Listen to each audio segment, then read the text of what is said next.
Powerful Bills Only. Y'all already know how we doing it, man. We got the one and only man, Cedric Ortega. Know what I'm saying? Uncle said, that's what we call him, know what I'm saying?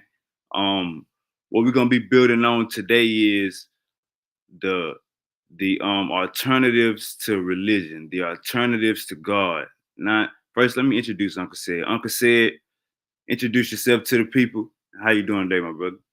I'm good. I'm good. Thanks for having me on the show, Super Wavy. I'm a member of the PK, the Pseudo Killers, and part of the community of skeptics. We teach scientific literacy, critical thinking, and proper reasoning, uh, and we address the flaws in thinking as a whole.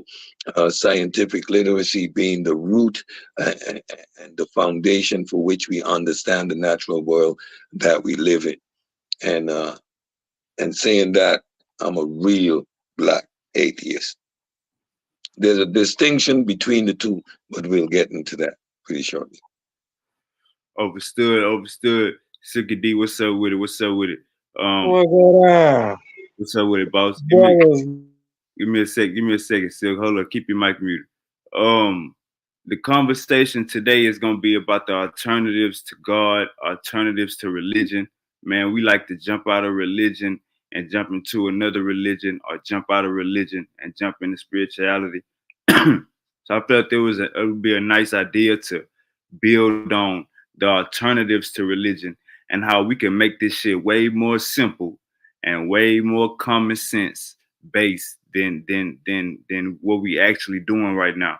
Some actual practical shit that we could actually be doing with our mind and our time instead of sitting on our knees, closing our eyes, and bowing our heads. Uncle said you could take over. Yeah, I appreciate that. Um, Alternatives. No, no, no. Let's start. Let's examine the roots and why we engage in these religious concepts to begin with. It is rooted in our DNA, right? Our brain was designed for us to survive in this environment, and our brain uh, uh, responds to ideas and assumptions for you to survive, right? In that development, the brain developing, uh, there are phenomena that take place. For example, our ability to have empathy. I can understand the pain that you feel. Another aspect of our evolved mind is I can have a conversation in my head with any particular individual I want to, dead or alive. You try it. Think of your grandma or your grandpa, somebody close to you that's deceased. Close your eyes or keep your eyes open and have a conversation with them in your head. That ability to imagine, right, is part and parcel of our ability to give agency. Those eyes that are on our shoulder, that ever awareness of your environment. These are some of the organic reasons that we believe, that we have this belief. You see, children can develop their imaginary friend, right? Have a full conversation, engaged with this individual that no one else can see. Our ability to imagine is at the root of these concepts. Now, over time, in our early development, we gave agency to the natural world. All natural phenomena, from rain falling, thunder, lightning, clouds, grass growing, uh, uh, uh, childbirth, every phenomena in reality we attributed to forces outside of reality because we were in awe. We did not understand these things and how they were happening. So we attributed them to God. As we continue to evolve as people and we gain more and more understanding of the natural world around us, trying to explain these natural phenomena, eventually went from concepts of divine agency and gods into more naturalistic explanations. Over time, we realized that these naturalistic explanations gave us reproducible results, and the advent of science continued to build, to give us factual understanding of the world we live in. That's why we can enjoy the conveniences of the modern world that we live in based on the development of science, the tools that it produces, which produces more science, and that vicious circles continue to grow and grow and grow and expand. Why I'm referring to science, although methodological naturalism explaining the natural world makes no claim for or against the supernatural, because it is absolutely not natural. It is a tool we use to examine the claims made by those within the spiritual or in the God belief as to their explanations for natural phenomena.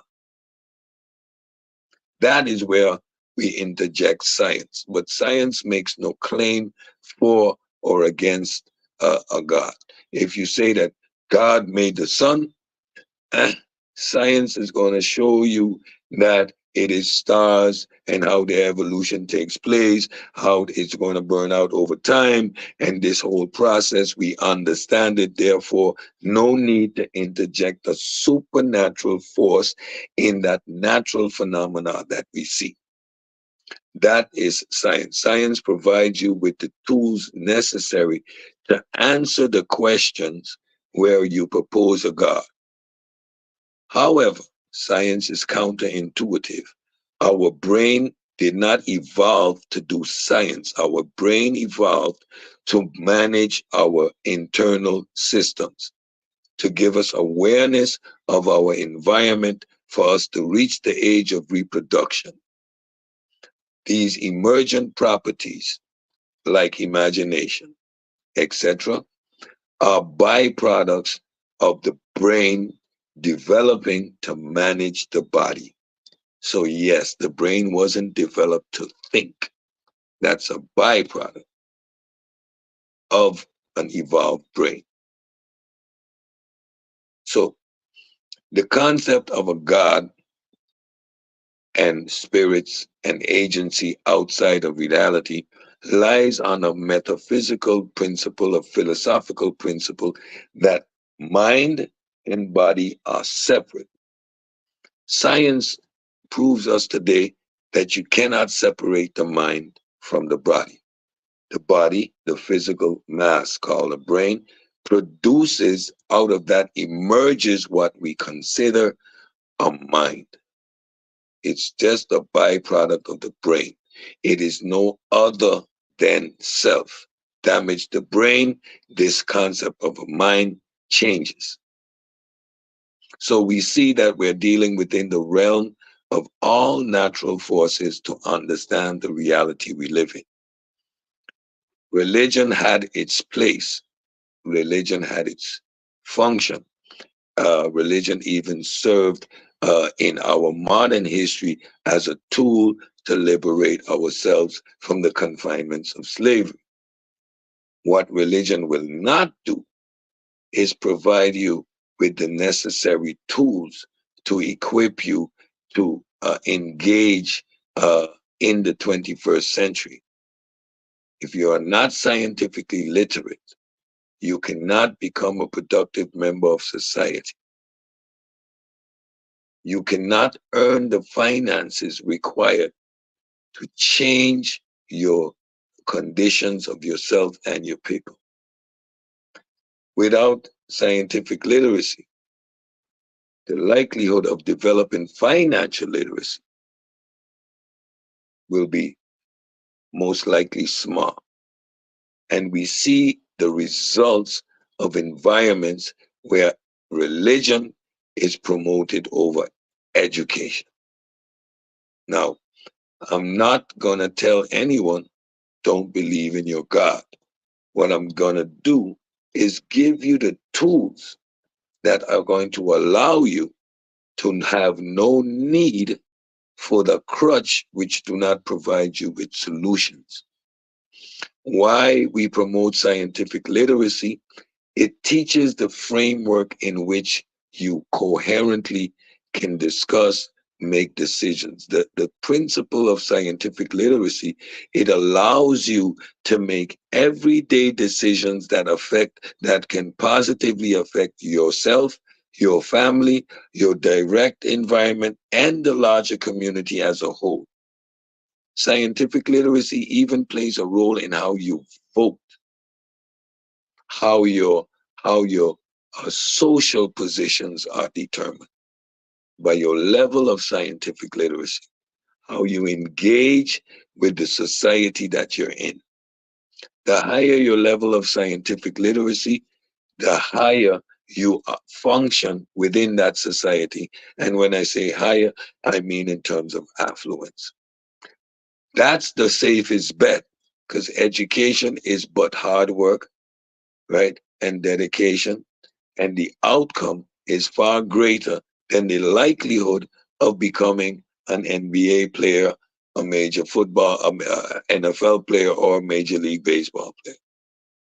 The chances of becoming successful being scientifically literate are far greater than becoming international recording artist or becoming a $20 million man in Hollywood. No, I'm not saying that you cannot pursue those endeavors. However, being rooted in scientific literacy will always provide you with a cushion where you can navigate your economic environment. And at the end of the day, the reason for engaging and doing what I do as part of the pseudo killers is to provide you with that tool that is going to always end up bettering our economic, social, and political positions within our societies.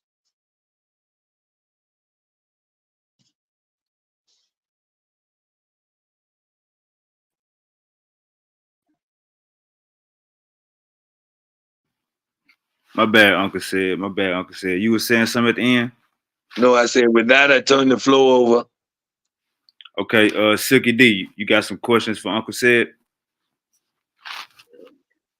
Not too really. It was sounding pretty good. I was just telling Wavy the other day how I ran into a Nigerian preacher. I know, right? Yeah, hey, man, he fucked me up. Hey, fucked me all the way up. But he was a No, diehard preacher, though. He no, was no, they're the best. The Nigerian he had preachers come it, in, and let me give you, they travel all around the world. They come into your town for a week. They usually affiliate with a local pastor. They usually don't go to a specific church. They usually want a tent. Why? Because they can gather multiple denominations instead of going to one particular institution. This is all part of a plan. During that week of services, there is a particular a format that they use. First, they preach hard on establishing the fundamentals of your faith. They ground you in some Pauline theology during the week, and Saturday and Sunday it is a seed faith preaching. Right, the Saturday and the Sunday service is always about sow a seed. We start with $50. No, we start with $1,000, working our way down to $50. I have seen that played out in real time. So I don't. by the Wednesday service, he goes into putting the hands on the people, having you fall down, right? Because the Holy Spirit. So now he's establishing his prophethood, right? And that is his testing the level of susceptibility of the people, right? That needs to be rooted. By Thursday, the Holy Ghost needs to be up in that mofo. So Saturday and Sunday, they are primed for the sow your commitment of your faith offering. You plant that seed, and that seed starts at 10,000 at $1,000, and it goes all the way down to $50. Well, he was working doing security. Like he worked a regular job. Like I don't know where he preaching at, but that's what he told me. I asked him where he from, and he said he was Nigerian, and he's a preacher, and he was trying to push. He was dying for that Bible. He was all about that motherfucker for real. He was hardcore about that Bible. Like, but he was trying to tell me, he was like, I mean, he was basically saying, he used to try to say, like, don't let the color, I guess, blind you. Like, don't worry about the color. And he also said how the world's on its axis right now because of all the greed. And something about water up and down, something about how the glass broke up top and the Hey, water in the bottom and the world is tilted on hey, its axis. he sound like a modern day slave. Don't worry about the color. How can I not worry about the color when all of the paintings on on your church walls got a picture of a white man? He said that stuff didn't even come from the pyramids. And I asked him that. I'm like, don't that stuff come from the pyramids? Hold on. I don't know what you're talking about right now. I'm saying The how you story. worry about the color when the goddamn white man is on your walls at the church. Yeah, he My called brother, it that I must part. implore you. The spirit of forgiveness must come upon your heart. When you see color, you're not seeing the Holy Spirit. God Right. Himself has no That's color. what he said. That's His what he people said. were his people. Jesus Christ came to save, as it says in Matthew chapter 4, verse 26. Jesus came to save all of mankind. So, my brother, when you get into the deliberation of color, I know the history of man. I understand this, but the spirit of forgiveness is far greater than anything that was happening to our people. And if it was not for slavery, we would not have come into contact with the Holy Bible and the divine message of God. So, do I sound Well, like a so, Nigerian preacher? Do I have the accent of a Nigerian preacher? Am yeah, I he doing an definitely got accurate? the Am accent. I doing an accurate description of the way the brother was speaking to you? Well, he was saying like, yeah, like I said, he was talking about how the glass broke up top or the water, the ice broke. Like he said, we was in a top and bottom one night, and yeah, he said because he's not living by the holy. But I told him, I'm like, shoot, but what the Holy Spirit got to do with people? But he talking about they died by the hands of people of false idols, I guess, and people that's about greed. And that's but you know, and the free will and all that other shit. But he talking about he just try to keep like I guess stay the holy or pray keeping. But I'm like, what the like? I don't know, yeah, because I'm like retarded people, special ed people, like people go through shit. But he talking about you got to keep your faith. I'm like, man, that faith ain't helping no damn body. Like I mean, I don't know. And then he was talking about You the see, slavery, talking about you how the see, black people was slaving before the white folks and all that shit, and Moses, how Moses went against Jesus and all that, and was doing his own thing. I was dropping his I'm own saying law. when you're having a conversation about religion with a preacher, realize that you're not having a academic or a, a honest conversation. He is preaching, Right. right? And they literally at that point in time can't hear your arguments, have no rebuttal for your arguments, so they are going to preach, and then they're going to grasp at colloquial things that they heard here and there to try and formulate an argument. But pretty much, your Like I said, yeah, they trying to sell you a car. They yeah, trying to sell that's you a it, that's it, Well, that's he it. ain't even like he ain't. They don't even be knowing about the hypocrisy. Didn't they take that out of the Bible, right? No, no, well, the Bible within itself. Look, the first of all, it is not one book. It is Right. a it is a 10 books, right? simulation. It is a simulation of different books over different periods of time with different narratives, different cultural influences, all brought together.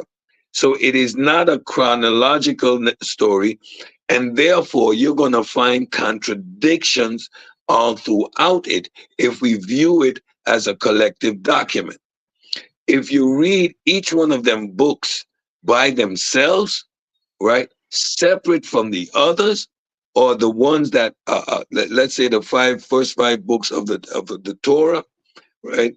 When you read those, they are going to contradict each other. Timelines are not accurate. You have the story. It said that Moses writes the story, but Moses writes about himself in the third person. Like these are so so so when you're talking to a preacher or when you're talking to a believer and you address the issues of the Bible, they have no response, and then they go into the apologetics mode when they're going to start defending the craziness. Like, ask anybody, how fair was it that Job's 10 children died because of God and the devil's bet? You're going to hear the most outlandish explanations why it was okay that a man had to lose his 10 kids. Yeah. Irrational thinking. It What produces part? that. Now, Yeah. if you fundamentally think irrationally, how can you produce rational thoughts in your everyday life when your mind is conditioned to irrationality, to making excuses for stuff that you wouldn't make an excuse for? Or faith. Faith requires you to lie to yourself. It requires you to convince yourself that there's a there when there's no there. You're telling yourself that you have an iPhone on your table and you're going to use that iPhone while there's no iPhone there. But your faith produces you to believe that an iPhone is there. And if you have sufficient faith, one day you're going to wake up and you're going to find an iPhone in your hand. Somebody say amen. Hallelujah. Have mercy. Now, Man. if I would say that, you would tell me I'm crazy. But that's exactly what they want you to do with God. There is no there. You just have to have faith. Lie to yourself to the point you convince yourself that your experiences somehow relates to a God. Right. That's Don't faith. even doubt it. Yeah, they want full on faith, huh? Madness. Mm, Crazy. yeah, it is. Maybe you're stuck. Yeah. Okay. Man.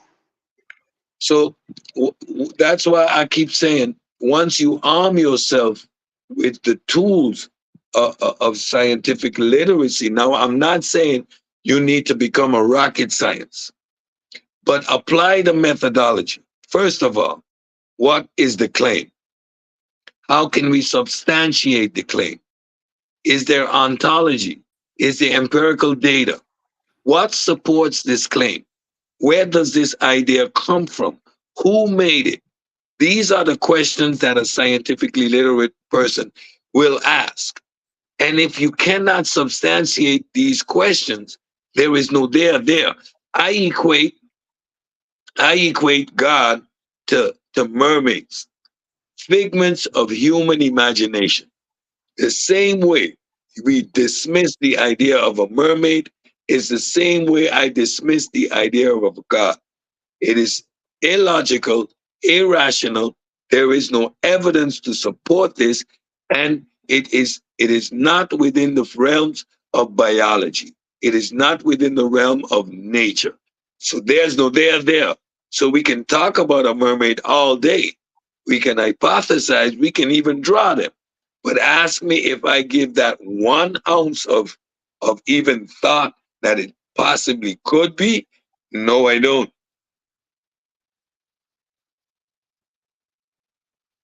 That's the same way I quantify a God. Comes out of the vivid and broad imagination of human beings. That's why there are thousands of gods, and each one of those gods got 1,000 ways to believe in them because of human imagination. Our perception of reality is subjective, and that's why you have this amount of varying gods. But if I ask you, if I let a pen go, is it going to fall? That experience is shared amongst us all, and we can quantify it, calculate it, and give it and explain the phenomena, and then we come to the point of gravity. That's universal. Everyone understands that, regardless of your language, regardless of your culture, regardless of your environment. That's science. Universal principles that we all can agree on and all can accept because it is a natural phenomena, observable, that we can explain. Try that with gods. I'll wait. So I land my plane there. I feel you for sure. You talking about the false idols? Basically, just a bunch of greedy false idols and whatnot. Everybody running wild with it. Craziness. So, in conclusion, the best tool for our community is education, science based education, reading comprehension. Break those words down and not do the etymology of this word. And no, comprehension skills. When we read a text, when we read the first 5 lines, instead of jumping to our conclusion, analyze the text. What does it mean contextually? What does this particular word interject in the overall understanding? What we're seeing is that people are reading text in the community without the comprehension required, and they're dying at their sources while they're trying to make a position which they can't quantify.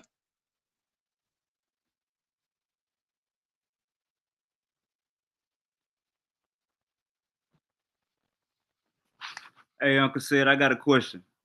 Go ahead. Okay, so I like how you said earlier, we not telling people we're not telling you to leave your God. I'm giving you tools to use throughout your life. Um, the funny thing is when those tools start decreasing the size of the God, those tools of science that you give start decreasing the size of God. Um, how does the mindset go from maybe God is real, maybe I'm just in the wrong religion? Um, Switching of religions is different than letting religion go. Switching religion is not being satisfied or not having obtained the fruits you thought you would have out of this particular religion.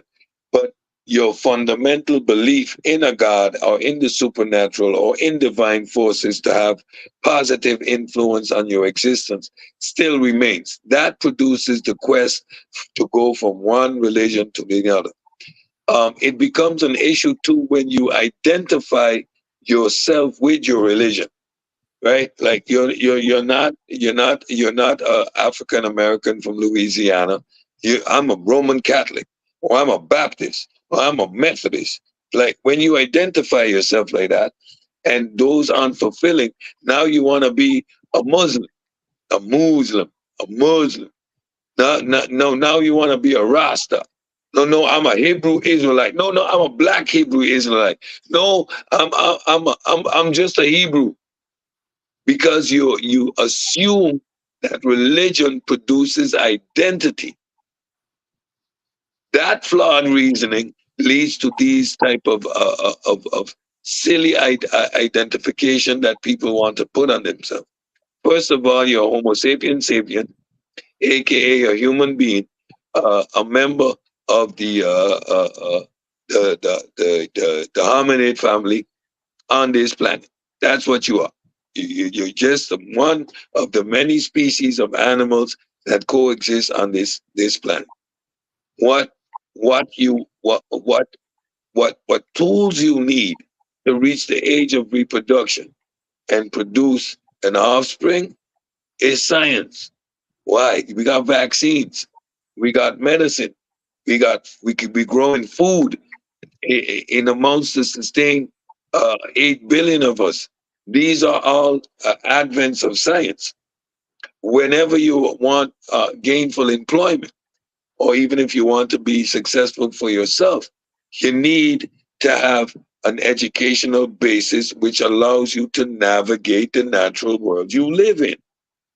There is nothing that that one book studying for 40 years is gonna provide you with. You're not gonna study the Bible for 40 years and become a medical doctor. You're not gonna study the Bible for 40 years and become a mechanic. Jesus was a carpenter. You're not gonna study the Bible for 40 years and learn carpentry. You're not gonna gain any type of actual skill from studying the Bible. Now, and when I say study, I mean in the context of Bible study, like they do at Sunday school. Joshua chapter 4, verse 56, the Bible says, well, when he that walketh in darkness will never see the light, for the shining of the umbrella is over your head when it rains and all that jazz. That thing there where they all give their misguided interpretation of what two particular verses mean. That Bible study doesn't produce anything. Now you can become an academic and become a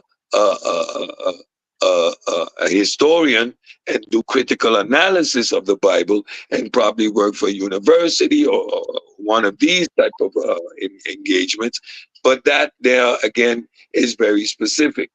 And let's face it, they don't make a lot of money teaching this stuff. You can better become an English teacher, study English lit, become an English teacher, and teach in a university. Studying English lit might even spark your creativity and write a book or two, right? These are tools to help us better our community collectively. I experienced that firsthand. My father grew up poor. My grandmother instilled education in my dad. My dad got an education. We were raised upper middle class. We were instilled with getting an education. All of my siblings are educated. We're all well off. We're not struggling. My kids, four of them are already in university. I got 7 kids. 2 of my kids go to private school. The baby isn't at that point yet. I've been in management since I left school. I've written policies for government to better my community. These are all these are all the tools that I got from studying science. Now, you're going to become a pastor and probably get into the demonology. And now you're going to see somebody with a mental health problem and you're going to pray and exorcise the demons out of them. And is that successful? What about psychiatry and lithium levels measurements and checking the cortisol production and the medication required to stabilize them mentally instead of the abuse that you're going to go through praying over someone assuming that they're infected with all these demons because Jesus sent the demons into pigs. Like, is that what we're going to do? Has that ever helped? Has our ignorance about mental health disease caused more problems in our community than not? Has the shame and the stigma because we assume that somebody is possessed and got the jibby-jibbies and the devil's on him? And has that led to more stigma and the inability for these people to get help? See, these are the problems that exist when we're anything more than socially religious. You know, if you got a community that people go to the church on Sunday and they smoke that L in the car before they get there and they put the air freshener on because Tanti's there and my cousin Jeff is there and we just hang out and we really don't, and you leave you put on some hip hop and you smoke an L while you're driving home and not all spooked out with a God thing and it's social. right? And you go to your job and you got your college education. There are a lot of Christians like that. A lot. I keep telling people, most hospitals are St. Jude of Helen. They're all funded by religious institutions. I can pull you 5, 6, 7,000 doctors that will tell you, yeah, I believe in God. But when he gets in that hospital, he's gonna ask for some blood work. He's gonna address his journals and he's gonna make a diagnosis based on information. At no point in time in his diagnosis will he consult, interject, communicate with, or require input from a God. That's the fundamental difference. Right there. He knows or she knows where to put their God down. And if you have that ability, by all means, makes you feel good, go ahead. But don't abuse anyone else for not sharing that same belief. Do not isolate, segregate, or discriminate. We're seeing the consequences of that. Imagine if we had the ability to discriminate against everyone for the things that they don't share what we believe. I believe I can fly. We got a problem, yo. Because I know 8 billion other people don't share that belief. Now, was I able to enforce that belief or discriminate based on that? Where we going? And these are the problems with religion. We're trying to dictate how people live, what people need to do. Yo, and let's face it, I'm 100% conservative when it comes to the family structure. But as for me, you do you. And there is no place for me to dictate to you how you do you based on a moral compass devised because those people were actually fucking the goats.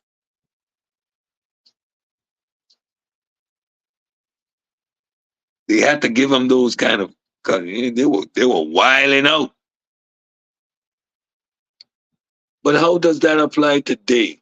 And how do I get in a position to assume this level of authority to dictate to another what's good or wrong? That medal goes both ways. I also don't feel that with your alternative lifestyle, you get to dictate how I speak, how I feel, what I engage in, and what I'm comfortable with. That works both ways. But I'm a conservative who is I'm not, and you see that conservatism, why more people like me refuse to speak out? Because the religious folks have carried this narrative and has been the one front and center with their opposition that isn't rooted in anything fundamental. You ask me, I'm saying if nature desires us to reproduce, and there is an aspect of our nature that goes against that principle, there is something wrong. Evolution, life has one purpose: reach the age of reproduction, reproduce. If that isn't the driving mechanism of your psyche, then so be it. But over here, we are firmly rooted within the natural order of things. We're an evolutionary species doing what evolution requires us to do. Reach the age of reproduction, reproduce. Yet I hold no animosity, no authority based on a divine imaginary thing to dictate to anyone how they can quantify their existence. These are the problems with religion. This same mindset, this same religious thinking produced the transatlantic slave trade. That there was a one group who, based on divine authority, had the right to do what they felt was adequate, not only with other human beings, but their countries, their territories, their environment. So if we don't see something fundamentally flawed with having and maintaining these religious belief systems, and then talk about reparations, you're holding on to the instrument that produced the mindset that allowed slavery to happen, yet talk about reparations in the same breath. You're a walking contradiction, because we can accept that slavery was wrong fundamentally to the point that we are seeking reparations. Then the tools and the instruments that produce the mindset that created and produced the transatlantic slave trade has to go out the door as well. We can't have our cake and eat it.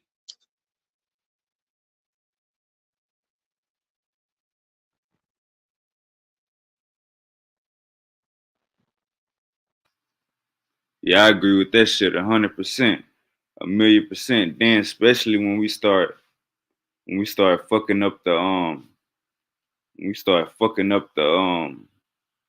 the chronological and start fucking up the DNA and fucking up our ethnicities and start thinking that we full fledged Indian over African, you know what I'm saying? Like that got an underlining trying to fuck reparations up. They don't even know it. Like I don't even think they come across their head.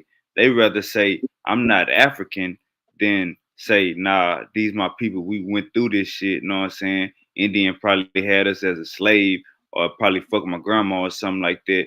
But like the chronology be all out of order, Uncle said. Yep. I mean, as a scientifically literate person, I don't even entertain the eyeballs. I think they're scamming. They are agent provocateurs. Uh, I think overall their mission is to disrupt that whole process. None of these guys seem to have employment. They sit around all day. They on these social media platforms, spewing that nonsense with no uh, with no actual objective. They're just counter to be counter. And the more time we engage in dealing with this silliness, the more time it take away from the fundamental conversations of how do we quantify reparations. And you see every time that the reparations conversations begin to get steam, these type of agent provocateurs pop up. And this is for me an agent provocateur, because you're not that stupid. No human being can be that stupid, right? And in the community, we love to fight. We love to battle. We love to duke it out. You say some weird stuff, someone's going to get on your head. So us up. But we've established that level of debating to get to the bottom of things. It's entertainment. It's fun. It's a nice way to learn. Beating somebody up and having that rah-rah up there. It is an exciting way to learn, other than that dry type of teaching that I can do, pure facts after facts, and so it is good to have the counter argument. You get to elaborate. It is fun, but at some point in time, it is not even entertainment anymore. There's no learning, there's no growth, there's just stupidity and and a level of disingenuousness versus people that are actually engaging with you under the assumption that you're misguided. So they bring the accurate sources, they bring the dates, and you get these stupid, ignorant, nigger shit arguments. Sorry, but but lexicodon, and it happened in the reverse, and data, like we created Egypt. Egypt came out of Tennessee, and the Mississippi Choctaw. You don't speak the language. You don't know nothing about the Hey, culture. let me throw this in. Let me throw this in. I'm not a Cherokee. I'm a Choctaw. I didn't say I'm a Cherokee. I'm a Choctaw. I'm a Blackfoot Choctaw from the 12 tribes of the Southern Liberation Army. Like what? What? But what? I'm Chief Ramon Gonzalez. Hey, I'm Chief Ayahuasca. Hey, like yo, like really? And for example, and I listen to many platforms. Again, once you're scientifically literate, race and ethnicity doesn't matter. Uh, and what I tend to have a problem with is when I sit and watch programs that have intellectual academic discourses, right? I would be ashamed if some of the people in our community would jump up on those panels, because the people would look at them as if they're completely weirdos, laugh at them, hold their shoulders up, and say,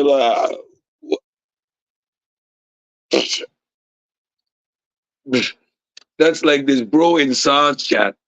He's trying to engage with me, and he's talking about just having read Ivor van Sertima, a book that has been put to rest for over 10 years. Bro, like, you're not qualified at this point. We've done the work. Why would you start there? Start where we're at, with the up-to-date, accurate information. Why would I engage with you when you're 10 years outdated? At least 10 years that work has been put to rest. Like, we can't do that. The arguments that we have, the flawed reasoning that we have, not understanding genetics, not understanding evolution, making silly arguments, taking things out of context. Like, the brother was on here. The brother said he was Nigerian. He didn't say, I'm black. You travel outside of the United States, you put up in a black man, and he asks you, yo, where you from? What are you?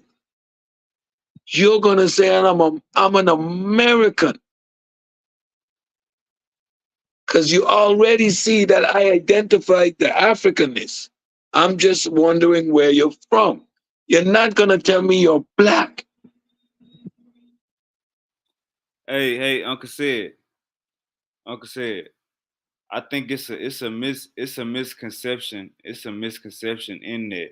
Like, and I'm gonna try to explain it. Like, I'm gonna try to explain it.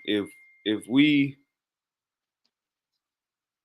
how you just gave that scenario right there, you are 100% right. I think the argument is more so if you seen somebody walk past you, would you or your homies call him this or that? I think that's more so.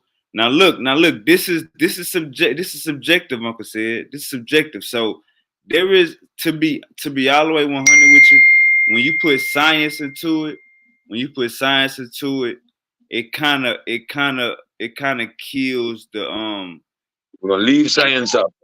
I ain't gonna say it kills the conversation, but No, it brings. we gonna leave science out. Watch how it goes. Again, same context. A Nigerian puts up or travels within the continent, and he goes to Kenya, and he sees a Kenyan, and a Kenyan sees him. The Kenyan's gonna say, "Where you from, my brother?" And he's gonna say, I'm from Nigeria. I'm Fulani." The word black is not gonna come out of their mouths to each other. You and I won't do it. Why?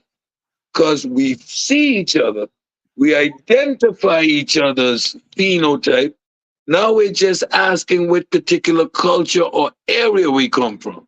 Hey, Uncle We're said. never, we're never going to identify each other as black Hey, Uncle when said.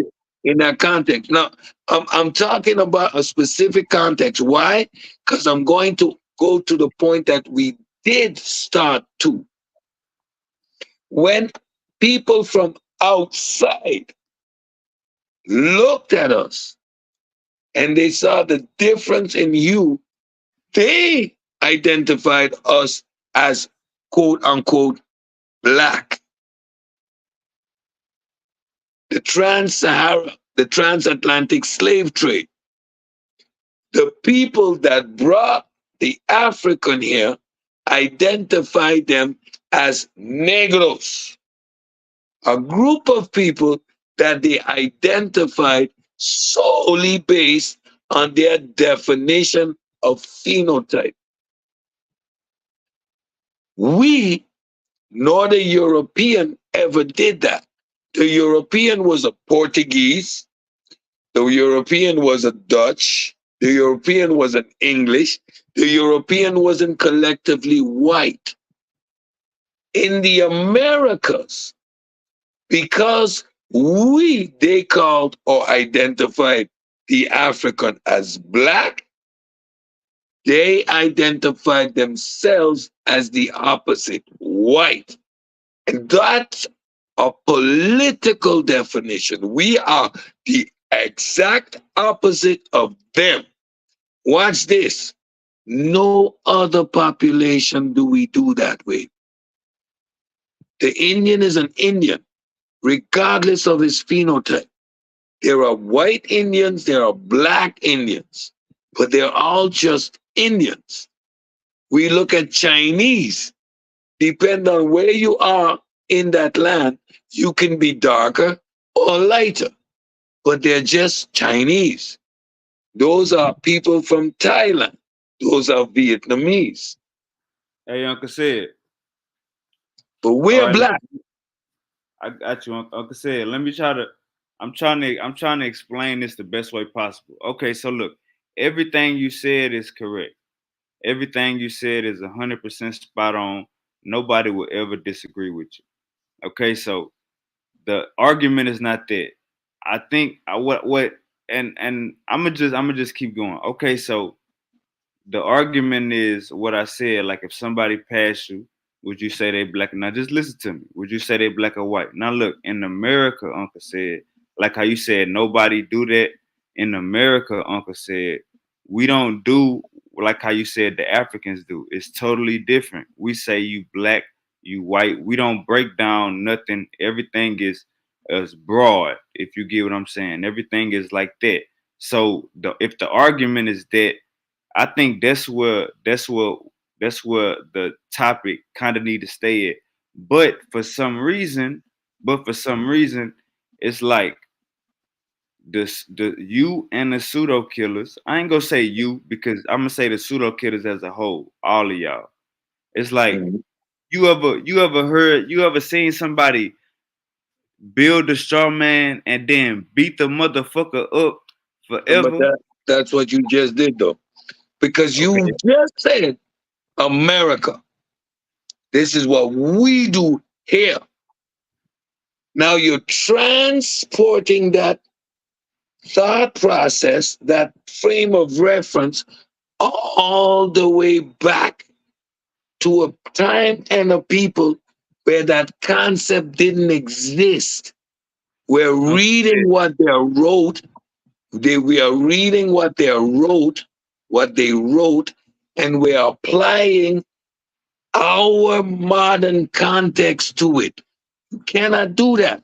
And it's not Uncle even said, a world context, it's said, simply a United States context. And then you cannot say, because we reference like this, means that that is what they were saying. You cannot get around that. You cannot do that. Uncle said, you just hold up, slow down. You making a couple arguments. let's stick on this, Uncle said. I will not disagree. A lot of what you're saying is a lot of what you're saying. I agree with, but that ain't what we talking about. So look, check this out, Uncle said. Check this What out. are we talking about? Wait, You make said the argument. you said What is the you, argument? okay. So when you said we can't do that, that's basically in your own words saying the whole discussion is bullshit. Can you agree with that? What is the argument? If I'm wrong, you have to present what the argument is. This is the position we have. And I'm arguing that when we say the ancient Egyptians called themselves black, I'm saying you That's cannot make that that's argument. They that's a didn't. No. that's a different argument, Uncle said. The So argument what is the argument? the argument is what you said. We trying to apply modern terms to ancient folks. So the argument is this. If you see it, this is one of the arguments because it's a lot of them. You just gave me a couple more, but one of the arguments is if you seen one of them walking past you, what would you say they are? No, Hold no, up, hold up, Uncle said, hold up, slow down. The argument is if you see one of them walking, because look, you brought that's out not an argument. That's not you an brought argument. hold First up, of check all, you have to have a position. What is a position? Were the ancient Egyptians black? Did the ancient Egyptians call themselves black? Which is the argument? We can have those two because Uncle, both Uncle of said, them. we talked last time we talked. I told you I agree with you on they didn't on. We can't say that they call themselves black because of reading the. We can't say that they call themselves black because of reading the language. I agree with you last time we talked on that Yeah, point. That ain't yeah. my argument to have. So I don't want to conflate the two while we talking. My argument is if you seen one of them walk past you, what would you say they is, black or white? And I would say they was black. Okay. Now, depends on which individual in that country walked past you. Hear your argument, and I'm going to use the exact same reference. Why? Because it equates ancient Egypt, an empire, the United States of America, an empire, a collective of different city states, a collection of different country states. Egypt, the length of the Nile is wider than the United States is wide. So this is the population. That variation exists. So now when we're having this discussion, where are we standing? In the middle of Cairo? Are we standing in Luxor? Are we standing all the way down south by Nama? Where are we standing having this conversation is going to determine how we see a particular individual. So the arguments are flawed Uncle on said, every Uncle premise. said, Uncle Closer to the said, north, there are going to be more Arab looking. We would say, hey, he looks like a Latino. Further down in the middle, we're going to say, I don't know. He's mixed. We go further down south, we can say, that's a brother. It all depends on which region you are in the country. So you cannot say what what they look like as a nation because there is no one particular phenotype. Let's go down south, right? Just in the area of Norma, you have the Magi that looks different from the Nubian, and the Nubian looks different from the other tribe. Like they're all groups of people that have different phenotypes and look differently. They might share a hue, the color of their hue, based on the region, the geography, the exposure to the elements. Move further up the Nile, they are going to get lighter. Closer they are to the Levant, the area of confluence, that whole region based on UVV, based on migration patterns of people. This is all happening prior to Egypt. Though that hue of Northeast Africa is the same hue and the same phenotype that stretches all through Palestine, all through Saudi Arabia. Yes, it is. So it depends on where you are when you're asking that question. If you ask that question in Omaha, in Idaho, or in Montana, me and you stand in Montana, dude walks past us, oh, he's white. We do that same test in Brooklyn or in Houston.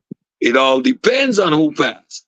Might be a black dude, might be a Mexican, might be a white person, because that's the diversity that exists within the United States. That's the same diversity that existed in ancient Kemet. Okay, Uncle said. Now let me make sure I got you on the record. So you saying it was some niggas? It was some niggas in ancient Egypt. It was some niggas. It was some niggas in there. That's what you're saying. I'm saying there were Sudanese, Nubians, all part of that region. I won't call them niggers because niggers gonna imply that there's some connection to West and Central Africa. No. So if we the niggers as a group, if we the blacks as a group, based on our collective shared history of the transatlantic slave trade, those are not us niggas. They black. If you want to look at their skin color, Black. That's what I if you meant. want, if you want to look at their skin color, but genetically, phenotypically, they're distinct from us still. Just distinct. But they black Africans, right? Yeah, they're dark. Yeah, they're absolutely dark. Black African. Black African They're dark. power. They're dark. Black African power would mean that I am one of them because I am black. Hold up. Black. Look, I am black for a whole different context. So I cannot look at that brother in Sudan that was never black and call him black. Uncle said, Because he knows which tribe he come from. He knows his cultural roots. He will never identify himself as black. We identify ourselves as black because of the transatlantic slave trade. We were all black and we started and we accepted that title and we started to do that. Why? Because we lost our direct link to the motherland. We don't know if we're Fulani, Mandingo. We don't know that. We're collectively Los Negros, the black, the collective, the guys that came off the ship, the black ones. Uncle said, nobody, you got to understand when we say black or when you're talking to me. So when I say black, I'm not talking about just African American. I'm talking about niggas. I'm talking about Africans. I use black, African, and nigga all synonymous. Okay, so is Gaddafi a nigga? Hell no, he gonna be what 70% Arab? What the hell? He's 70%. No, he's not 70% Arab. He's 100% African, and that's what y'all can't get. Y'all can't get it. Let me ask you something. Let me ask you one question. Without ever leaving Africa, right? Let's say we cut Africa off and evolution happened only on Africa. Do you think that there would be light-skinned, Arab-looking people in the northern region?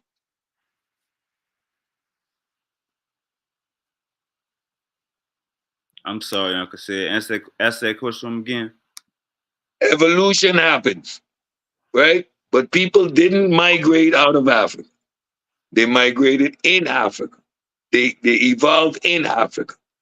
Would the light-skinned, curly hair, pointy nose phenotype be in Africa? Most definitely, Uncle said. Okay, good. So now, how do you assume that the people that are there now are not indigenous Africans? Knowing that the phenotype that you see has evolved indigenously on the continent.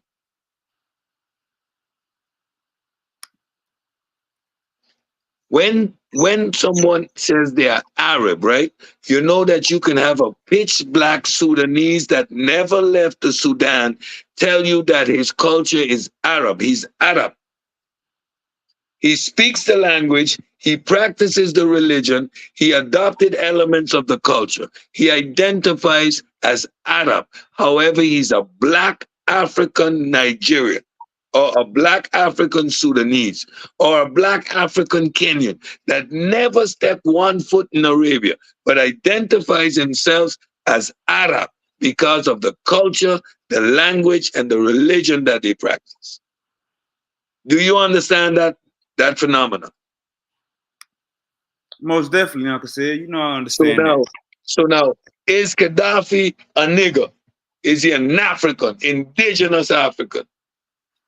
Uncle said, I like how you said that gene or that phenotype was manufactured, was, you said it somewhere, it came from, was made in Africa, basically developed in Africa.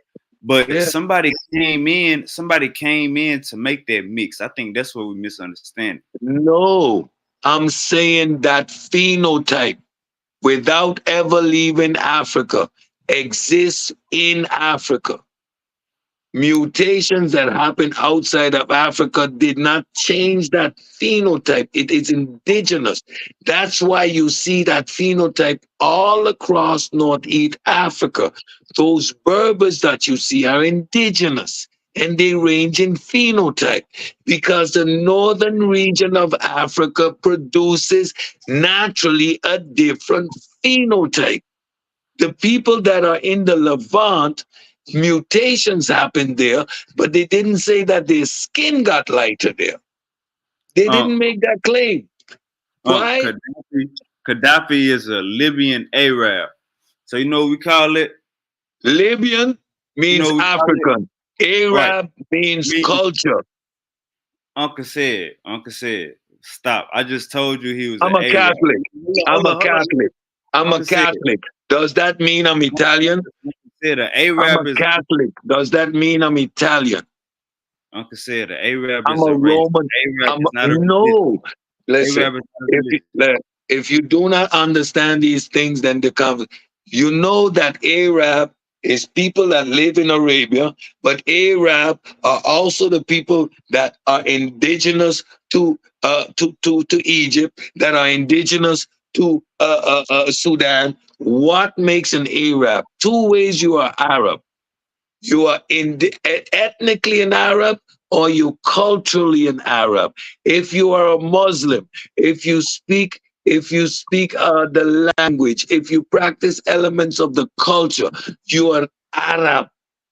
You have Uncle said, Arabs. You have Uncle Arabs said, in Indonesia. Uncle These said, what people, these Indonesians identify as Arab because they practice the culture, Uncle said, not because they are genetically linked.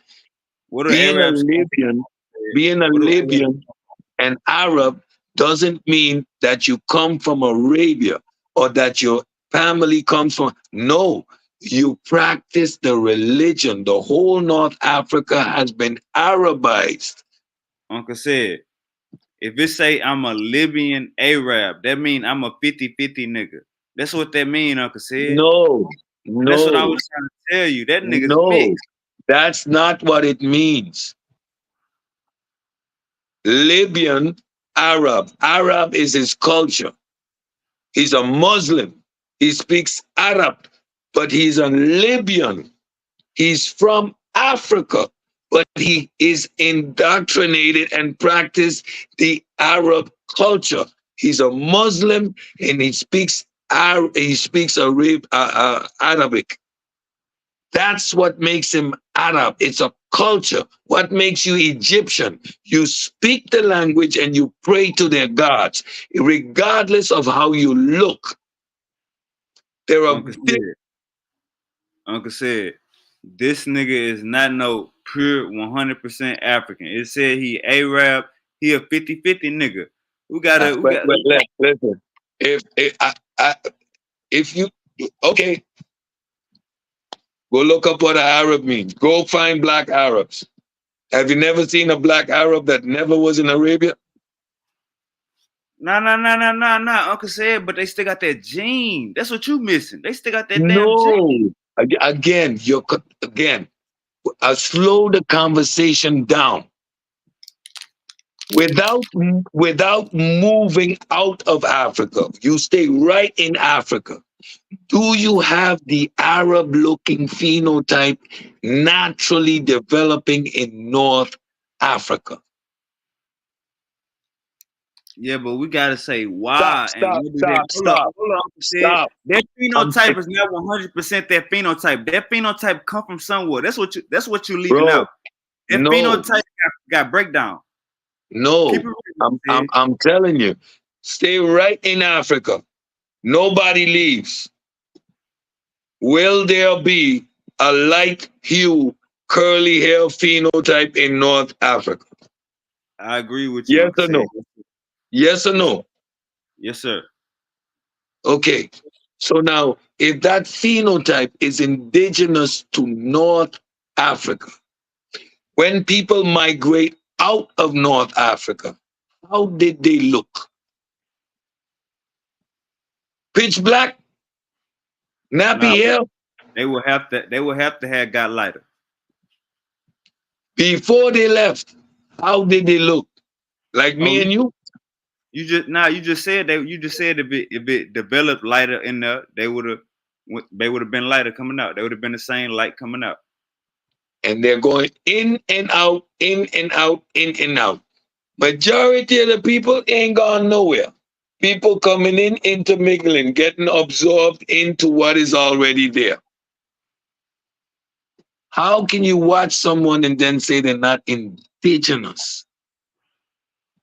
I don't get how that mind works, because you see a color and claim they're not indigenous when the indigenous people stay in there absorbing what came in wouldn't have changed phenotypically. Uncle said, if somebody is 50% something and 50% something else, you know what I'm saying? All right. They mix. I'm 50%. I'm 50% Chinese and I'm 50% Taiwanese. How do I differ from 100% either? You just your ass.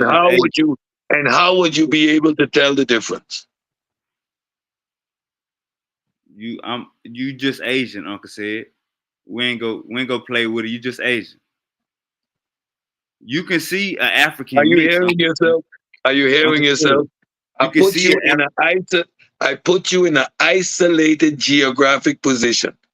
Chinese and Taiwanese, they're different cultures, they're different countries, but they share a phenotype because of their proximity.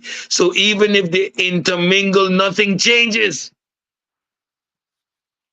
Uncle said, this is why we gotta slow the conversation down there, Uncle said. I'm slowing it way down. I'm taking you step by step. You agree that an Arab-looking person can be indigenous to Africa because those genetics developed on the continent. So Northern Africa, because of its position, produced that phenotype. I agree. It's already there. No Arab needed to come in. No Anatolian needed to come in. As a matter of fact, these people went out and created and produced the Anatolians. The Anatolians that you see there, they came out of Africa. Uncle said, the Anatolians that you see there, the Palestinians that you see there, the Levant people that you see there, they came out of Africa. Those are people that came out of Africa. I hear what you're saying, but okay, it's like good. So when they come back in, when those same people that went out come back in and intermingle with their brothers and sisters that never left, and they look exactly like, how do you determine who is not indigenous? Take a damn DNA test. They take a DNA test and that shit don't say over 50. That shit don't say 70, 80. Uncle said 70, 80 what? No. They're all in the same region. They hold all up, have hold up, the same genetic hold up. markers. So Uncle 80 or said 70%, what are you looking for? 70, Compared to what? 70 to 80% African, something African. What African? What African? What? There's a different marker for North Africa. There's a different markers for South Africa. There's a different markers for Central Africa. There's several different. There are millions of markers. Which African marker are you looking for to even consider having one African marker? Human evolution, Uncle said, populations came said, into being. There were hundreds of markers for Africans from the beginning of human evolution. Uncle said, any African marker. It's simple with me. I'm not gonna go all the way over the world with you, Uncle said. You know I'm Okay, not, man. I'm gonna be simple. okay. So at this point, you do not want to understand it. So 'cause you're looking for African marker when the We got markers that you're looking at are African markers. Uncle said when these dudes take DNA tests, these dudes are not 90%, 80% African. They're How 100% the hell you African. They are 100% African. They are 100, not 80, not 90. They are 100% African because okay? all their genetic makeup is from that region. They never left. That you identify those markers outside means that the African went out, Uncle said, came back in. Uncle He said, I got you. Let's Google, so let's use somebody for an example real quick. Who would you think would be a good example to look up of their what? DNA? Of Huh? what? Of To what? for this perfect topic for this conversation, who will be But the perfect person to look up for this conversation? They DNA test. who we Like gonna look up their DNA? Owas? He's Hawaii. 100%. He's 100% Egyptian. So it's gonna say 100% African. Yeah, he's 100% Egyptian. He's 100% Egyptian. There's no such thing as 100% African. That's what you don't understand. No, no, no, no, no. I'm not harping on that point, Uncle said. I'm not But he's harping on that. 100% Egyptian. I understand admixture. He's 100% Egyptian. You could be 100% Mandingo. Could be 100% Fulani. He's 100% Egyptian. And that is composed of different genetic markers because they're in an area of confluence. He didn't go nowhere. How can you claim he's not indigenous? Never went nowhere from that region. Back and forth migration of people from a particular region doesn't say anything. Those people aren't aware they live in a continent. There's no such thing as 100% African.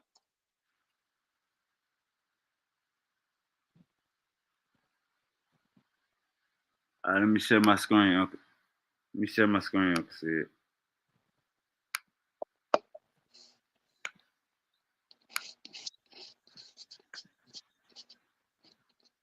This DNA conversation got y'all fucked up. Hey, This Uncle said this I see. this blackology got y'all screwed up. They just are black. Define black. So the Indians, those black Indians with the straight hair and the pointy noses, they're black, black, black. Are those Egyptians?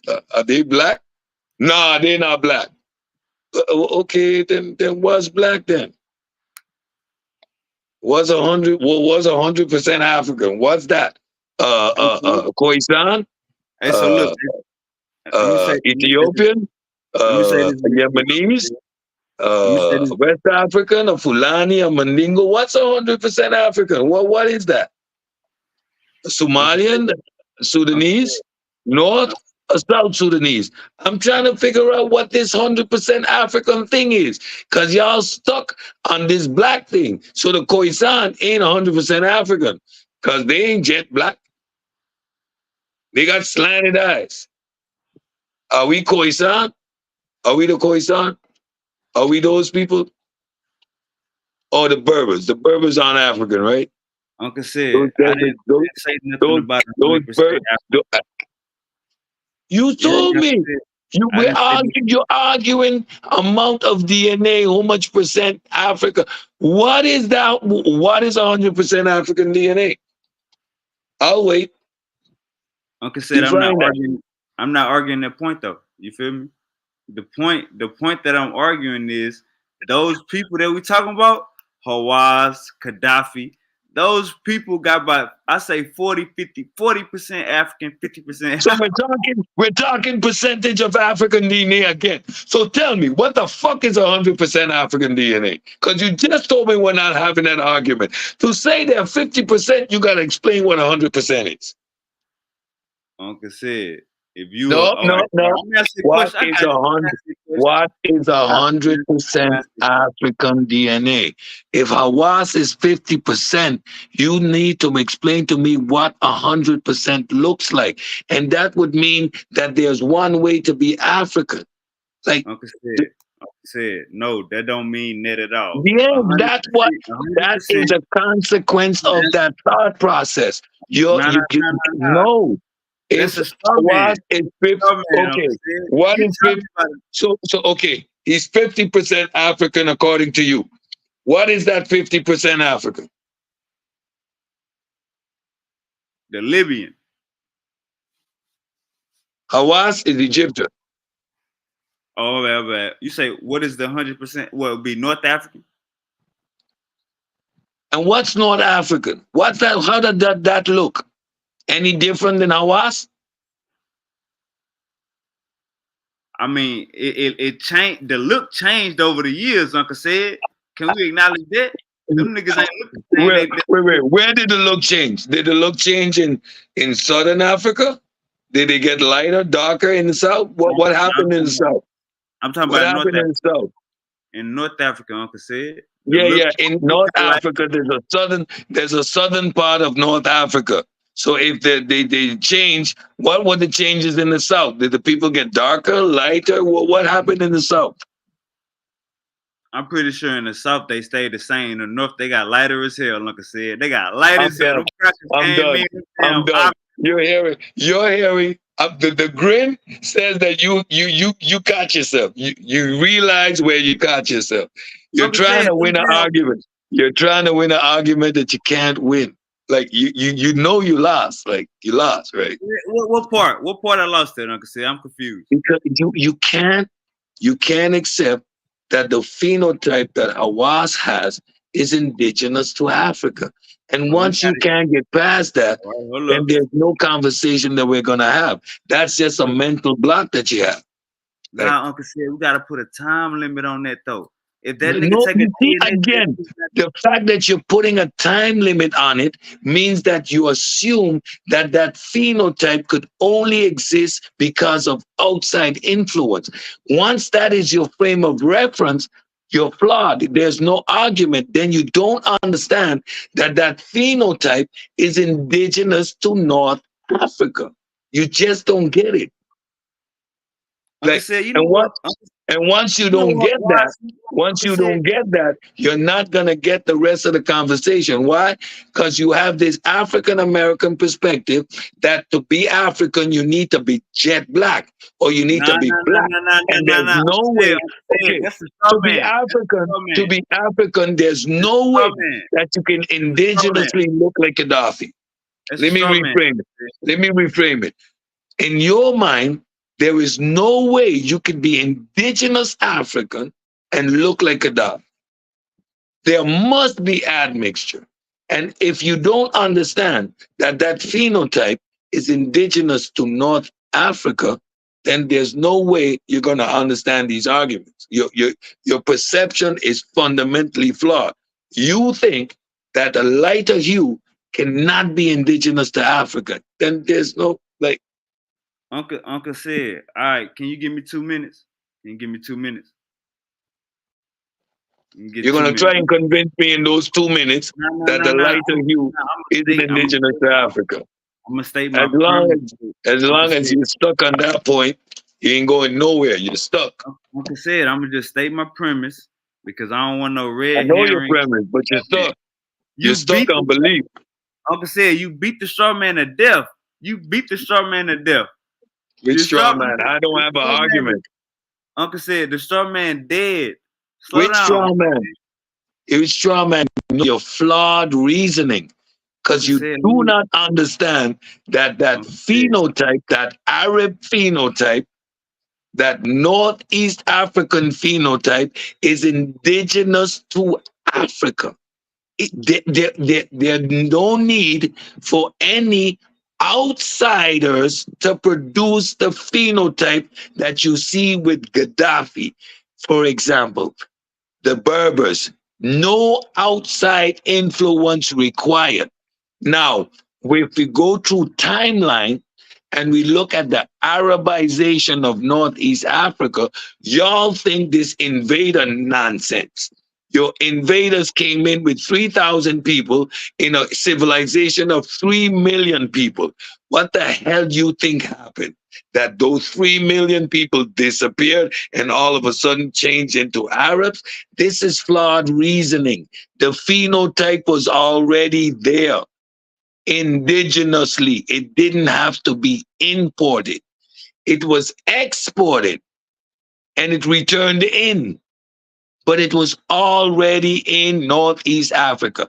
As long as your brain don't process that this isn't the only tone that is African, you're not going to get this conversation.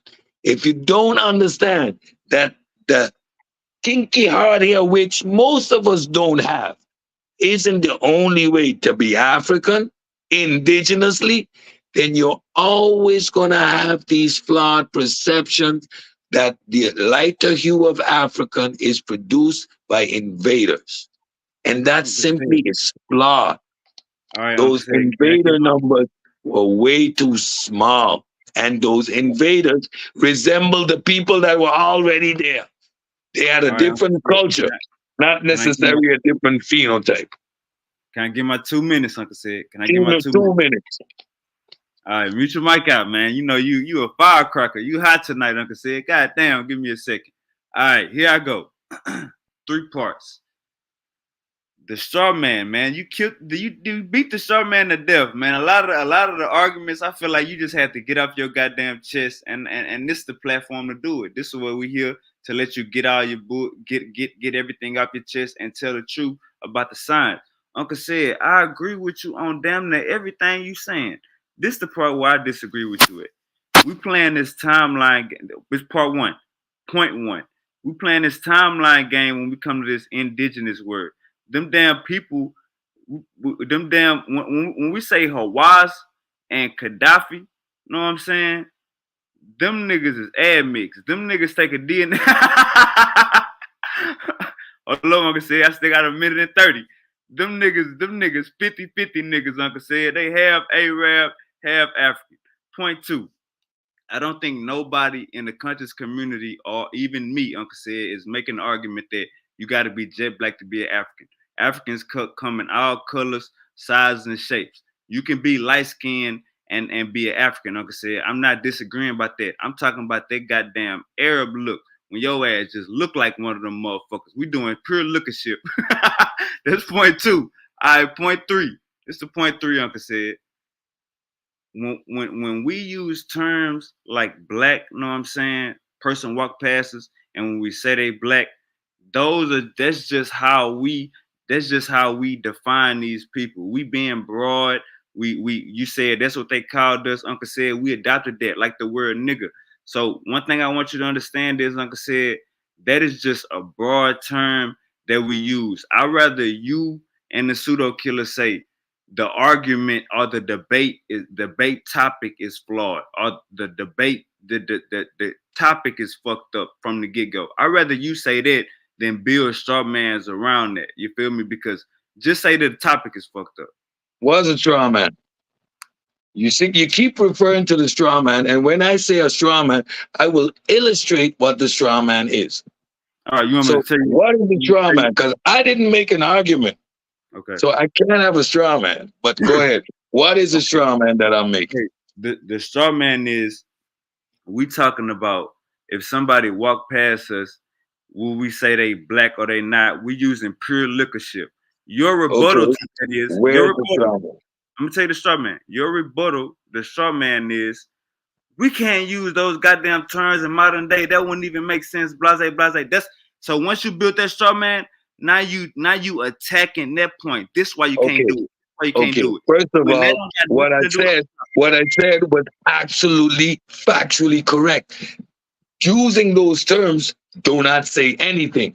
Again, and I illustrated why. Where are we when we're having that conversation? Are we in Brooklyn? Or are we in Idaho?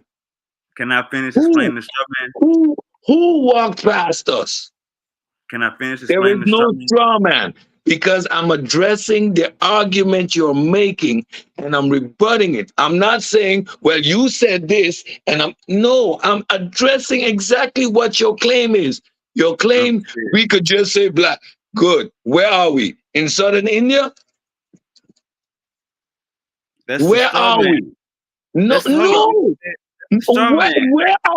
How is that a straw man? You don't know Uncle what a said, straw man is. Let me Uncle explain said, you what a straw man is. I can I say explain you what the your Egyptians were straw black. man is? A straw man says, right? The straw man is the straw man is this. The Egyptians never used the word black. Huh? No.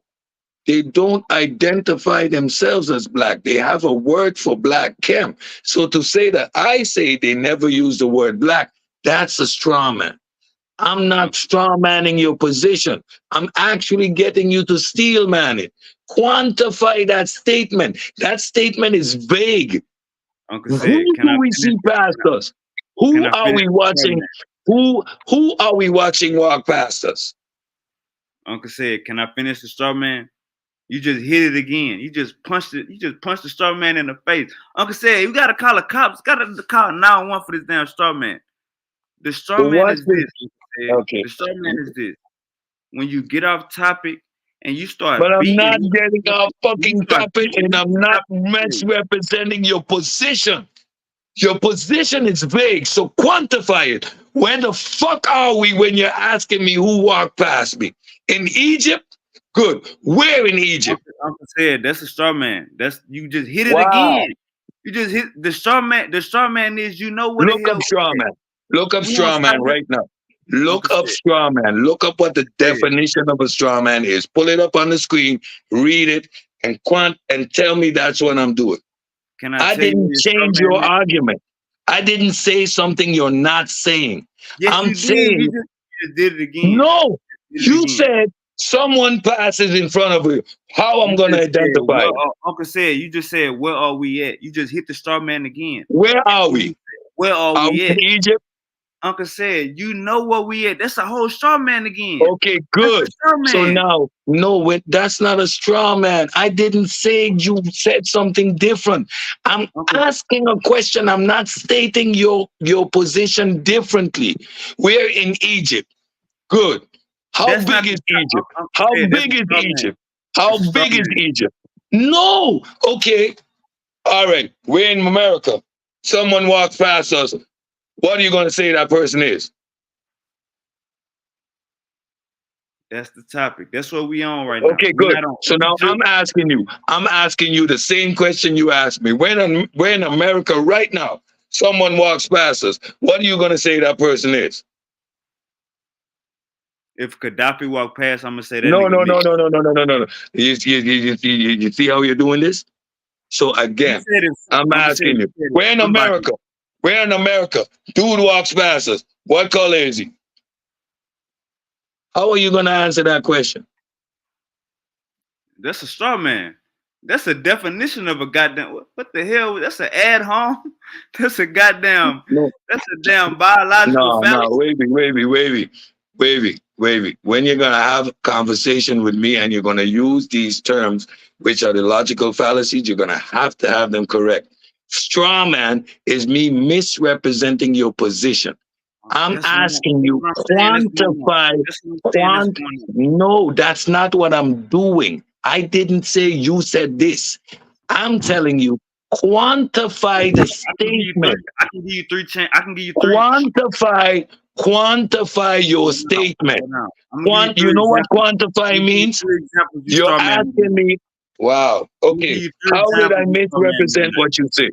One example that you straw man me tonight, you said, so you think the Egyptians was all black, jet black. That's one straw man. The second straw man, you said we can't use those terms. Now you beating up the argument, but said we can't use those terms. That's a straw man. The last straw man, the last guy. Okay, good. I'm straw manning you. Okay, go ahead. So I'm disingenuous. The Egyptians were black. And anybody that has a different hue isn't indigenously African. Okay, that's your position. Remain in that ignorance. What do you want me to tell you?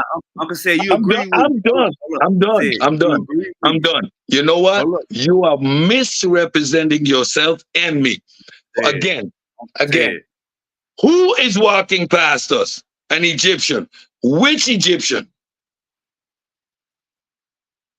Which Egyptian?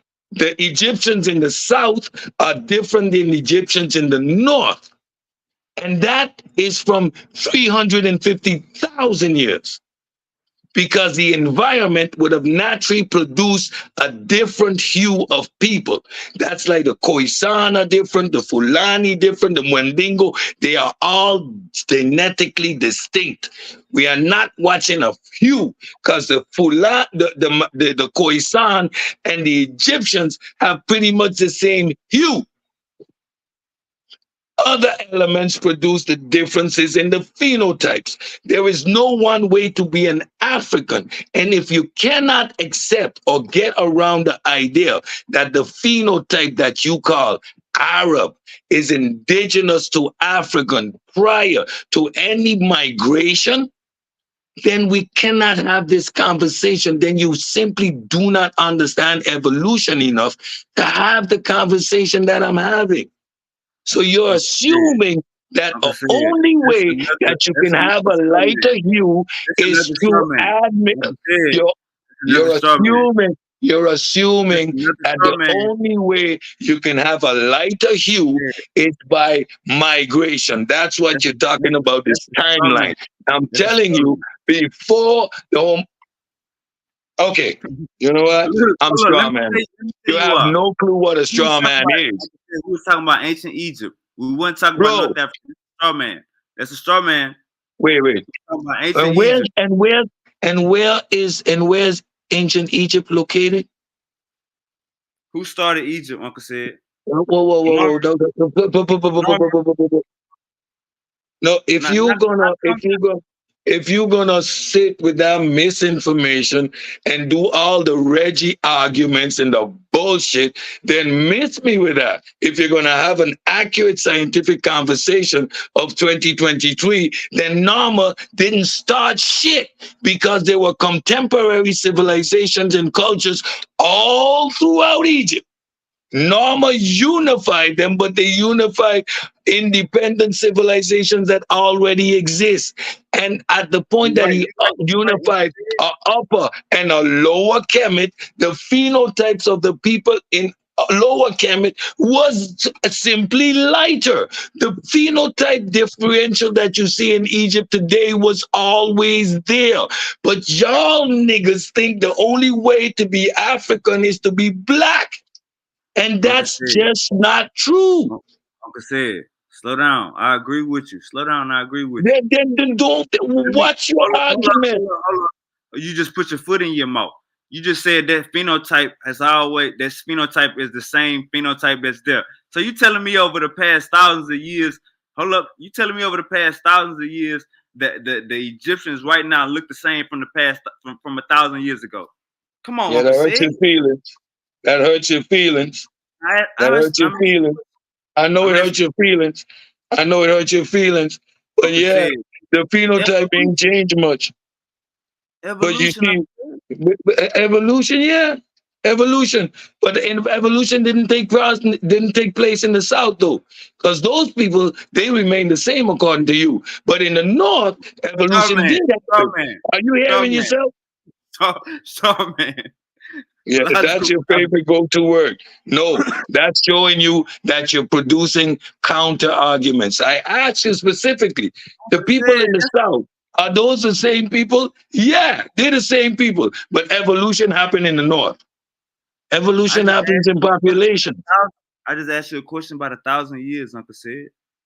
I just asked you The, about a the thousand years. 1,000 years was happening on the continent completely. Like you just want those people that are there to be invaders because there's no way that the phenotype that Hawass has is indigenous to Africa.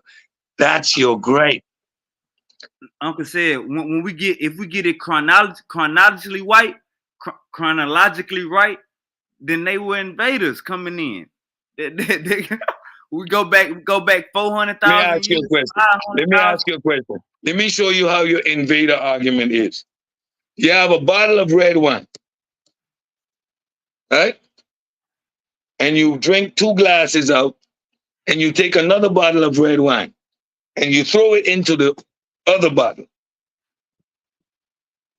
Is the bottle in the red wine still indigenous? Come on, Uncle said. That's Come on, Uncle exactly, said. that's a perfect analogy. Yeah, No, yeah. it ain't Uncle See, said. yeah, That's because you an do Arab. not want to accept, Arab. you do That's not an want, yes, Arab. the Arab phenotype is not indigenous to North Africa. You're Uncle making the said. same argument over and over, and I'm telling you, your argument is flawed, and I'm using different examples. The bottle of red wine, one is Chateau and one is Merlot. They're both red. One in that continent, different culture. The other in Africa, different culture. Merlot, Chateau. Merlot comes and pours itself into Chateau. Did the color of the Merlot change? The flavor changed, the culture changed, but did the color of the Merlot change? They're both red wines. They're both from the same region, just from different cultures. So this admixture conversation can only be detected when you taste the shit. But when you look at them, phenotypically, they didn't change. Uncle said, are you saying a North African right now is the same thing look like an Arab right now? You heard what I just explained, right? And that's my final position on that. If you don't understand that All or right, all accept right, that all right, analogy, then all the right. conversation is pretty much over. It don't make no sense doing this over and over. A perfect example. Two different cultures, That's but they not look that's the not a good same. example. They're phenotypically the same, but they're But both distinct they're not cultures. One is phenotypically the Palestinian, same. one is African. But phenotypically, the Northeast region, phenotypically, color wise, how they look, they're pretty much the same. And the fact that you can't grasp that is because you're stuck and rooted in this blackology, that you cannot accept the diversity of Africans. That's the Uncle said, problem within the conscious once community. You these people take simply a DNA cannot test, you accept wrong. the diversity of North of Africa entirety. Uncle You said, cannot these people accept take it. a DNA That's test, what it you're is. not going to say You that they that. simply cannot grasp your head around the fact that that lighter hue, that pointy nose, that curly hair is indigenous to Africa. And as long as you're stuck there, you will How can never I, Uncle understand the said, that's a straw conversation. man. So Straw now man, tell me how logical straw man. fallacy, I logical straw man fallacy, every day. Because you opposition don't know what fallacy, a straw man is. Go look up what a opposition straw man fallacy, is. logical fallacy, Which word? Logical fallacy. Which one? opposition fallacy, Which one? red herring, ad Just hominem. throw them out there. Cut it Throw out, them out Uncle there. said. Throw them out. Throw them out there. See if you can find one that sticks. See if you can find one that sticks. Uncle, Pseudo killers is undefeated. Uncle said, let me say this real quick, Uncle said. If the damn okay, so look, let me make sure we got this on. Let me make sure we got this on camera. I mean, on tape. The North African. I'm gonna say the Egyptians right now. Did they look the same from 1,000 years ago? Who? All the Egyptians? The All, whole all the country? all the The whole Egyptians. country? Well, pretty much the phenotypes change a little bit, but pretty much the same color distribution as there always was. Darker in the south and lighter in the north. And you have the Coptic people that are Egyptians. No admixture, no interaction. They speak Egyptians, and the only thing that they do is practice Catholicism, but they stay to themselves, segregated. Those are Egyptians. They didn't even Arabize. They didn't accept the Arab language. They didn't accept the Arab religion. They stayed Egyptians. Look them up, the Coptic people. Indigenous 100%. Look them up. Look them up. Pull up a picture of a Coptic. That's 100% Egyptian. Never left for forever and ever and ever. Coptic people. Look them up. Pull up a picture of a Coptic.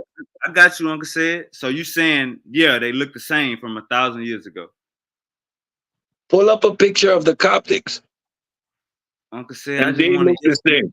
They remain genetically, socially, and everything isolated, discriminated against in Egypt, battered, discriminated, and they remain segregated. That there's no admixture in that group of people. So pull them up. That's not the full population, Uncle Said.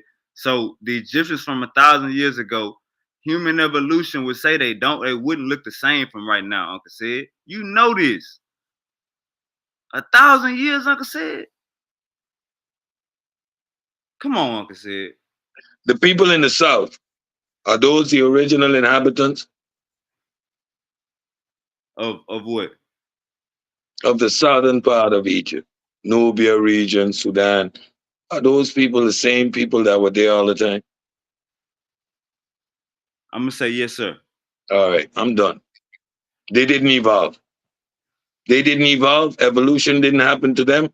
They didn't change. They didn't become different. Why not? Most definitely, they would have had to change, Uncle Said. You thought I was going to say that? So they're pretty much the same, right? But they're pretty much the same. Over 1,000 years, Uncle Said, they would have had to change, Uncle Said. That's science. Okay. So now, what are those changes? What are they? Are they necessarily phenotype? Are they necessarily color of the skin? If changes happen, is that necessarily going to focus on the color of the skin? You're using every argument that you can find to make the North Egyptians invaders, and it's not going to work. I know the argument, so there's no straw man. But you're not man enough to state your position and argue from there. So you're building it in stages. But I know the overall argument, and you can't make it. Why? Let's do it like this. Southern Egypt, the dark people are the dark one. Are the dark one, right? Are the dark one. Middle Egypt is the rosé. Slow down, sir. You know my point, and you agree with me already. No, I don't. Now what? Now this is straw manning. This is a straw man. I do not agree with your position, and to state that I do, that's straw manning me. What is my hold on? All right. What is my position? If you've been listening, what is my position? Northeast, those people in Upper Kemet, they're invaders. Those are Arabs. They're not indigenous. Uncle Said. That was my that's something that I agree with. You know how this conversation started? You agree with my position. I already won. What is you? I'm confused, like I said. Which you remember when I was saying straw mans? Remember when I was saying straw mans? That's because you created all those arguments. You feel me? What you thought I forgot? You thought I wasn't saying that on purpose? Look, my position is the Egyptians that are there now has always been there. The same phenotypical distribution didn't change over all those thousands of years. The people that are there now, they were always there. That's my position. Done. Okay, so when that's my position. And that's what the science says. Anything outside of that, that's where the argument starts. Because that's what the science says. So now I can stand on a position. My position equates to what the science says. Yes, you're going to see variations in alleles and these stuff, but the basal population that is there and the phenotypical range that you see has always been there. It's indigenous. as we go across whole North Africa, we see a lighter phenotype, and it has nothing to do with Arab expansion, invaders, or anything. Those people share that genetic similarity for over 10, 20, 30, 40,000 of years. They're indigenous. That's the position of the pseudo killers. So now, I have no anything problem. outside of that. I have no problem. You with everything you just said, I agree with. Okay, good. So we understand that that Arab phenotype is indigenous to Northeast Africa. Slow down. You said slow your ass down. That's what I just said. Slow your ass down. So that's what I just said. You agreed with that. Nah, you ain't say no goddamn Arab phenotype. You said the people that's there right now. And when we go there right now, we ain't gonna see no Arab. We're gonna see some Arab. Wait. The range of phenotypes. The light skin. The light skin. The light skin to dark skin. Not no damn Arab. Light skin. Those light, like Hawass? Like Hawass? Like Hawass? The light skin like Hawass? No, that's Arab. Damn. I'm done. I'm done. Look, I'm done. See, his phenotype, Hawass's phenotype is just as indigenous to Northeast Africa as chronological games. No, you see, there you go again. That means 40,000 years, 50,000 years. That phenotype developed right in Northeast Africa. Environmental pressures produced that Arab-looking phenotype. Look at the Berbers, the Amazics. That's a natural North African phenotype. But you said hold on. You said how long? 30,000 years? How long we been walking around that motherfucker? The mutations. You know that mutations happen over time? Yeah, you know that the mutations happen over time. So we can pinpoint when these specific alleles develop. So the indigenous to Africa over 40,000 years, it naturally developed in Africa. That phenotype is indigenous to Northeast Africa. It spread out to the Levant. It spread out to the Anatolians, and then their mutations happened and came back in. But the phenotype that we are looking at is indigenous to the region. Northeast Africa, the Levant, all of that is a region. That phenotype exists in that region of the world, indigenously. So these arguments you're making are not sound. Uncle said, what's the argument? You just strawman me. What the hell? You just strawman me again out of nowhere. Hawass phenotype is indigenous to Africa.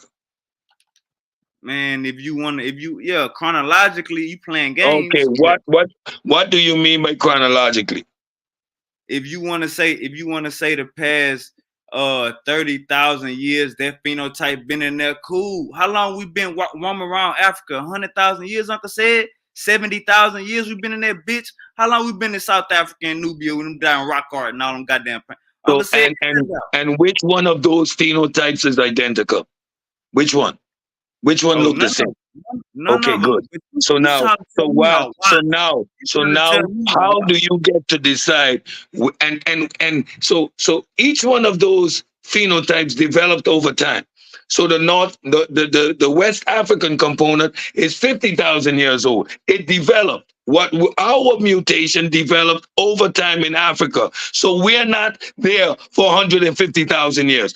Our specific markers are about 50,000 years old. It didn't come from nowhere. It just developed on the continent itself. It's called natural selection mutation. So now what are you saying? That my phenotype is not indigenous? My haplogroups is not indigenous? Your arguments aren't making sense. Are you gonna ask the question or not? Ask me a question and let me answer it.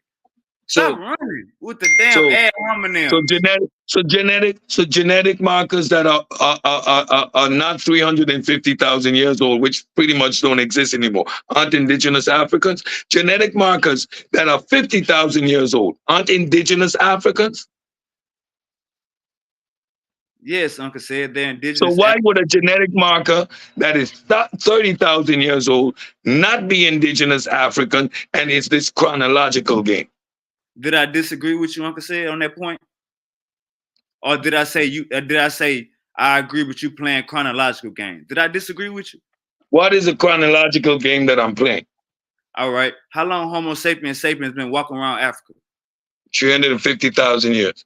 All right. So you telling me about some 30,000-year-old gene like nobody Okay, gives good. a fuck? Now That's an invader. I'm That's an talking about the invader. West. What Okay, is you good. talking I'm about? talking. That's an Okay, invader. stop. That's a Let me baby tell you gene. what. That's Let a me damn tell you what baby I'm. gene. Let me tell you what I'm Everybody talking know about. that. Let me tell you what I'm talking about. West African phenotype, West African genome that exists now that we have is 50,000 years old. Because the markers that are 350,000 years old don't exist anymore. So what you're saying, the earlier markers, the younger markers, 50,000 years old, that's an invader? Uncle said Africa Answer the comes. question. Answer the question, because you're not understanding the science. So I'm explaining it to you. A I'm sorry. people group right here, a people group right here, Central West Africa, never left nowhere. We go look at their markers and it's about 50,000 years old. Are they invaders? Or do you expect to find markers in these people that are 350,000 years old? You said, "Are they invaders?" What the hell? That's the question. No, So they're not so now invaders. No, so no, now sir. so No, now sir. the No. marker that developed 30,000 years ago, indigenous to Africa, how is that an invader? We can look at that. We can look at that motherfucker and tell us a Okay, good. 50-50 mix. All right. Okay, good. Please. Yeah, we're good. We're done. Good night. All right, I'm look. done. All right, look. Let me say this one thing. I'm Let done. me say this If one thing. you're gonna hit me with a lookership at the end of that to claim that they invaded that, this argument is pointless. I show you mutations that happen on the continent whereby people are 50,000 years old, 20,000 years old, 30,000 years old. It's the point in which that marker mutated on the continent. Those people didn't go anywhere. That That's a is the. damn young marker. That's the youngest marker in Africa. Why are you fighting for that? Why are you fighting for that? I told you they're invaders. What you gonna do about it? That's the Okay, youngest marker in okay, Africa. good. That's Okay, color. good. You That's the said they're the youngest marker invaders. in All right, Africa. good. The invaders. All right, Wavy, they're invaders because they're not black. So anybody that a marker is less than 350,000 years old, which no African have, is all invaders. 350. Your Ah, logic star is man. silly. Star man. Your Star man. logic, your logic is silly, and that's not a It's just straw star man. I'm man. illustrating the flaws in your reasoning. You just That's star not a man. straw man. 30,000 year marker, indigenous to Africa, must be an invader because it's in the north. But in Central West Africa, a marker that is 40,000 years old isn't an invader. It just naturally mutated, and that one is indigenous. That is irrational thinking. But, bro, they're invaders because you said so. Peace. I'm out. I got a question, man. Uncle said love, man. Nah, man. All right, man. That was productive, man. I hope y'all got y'all rocks off, man. We out here. Uncle said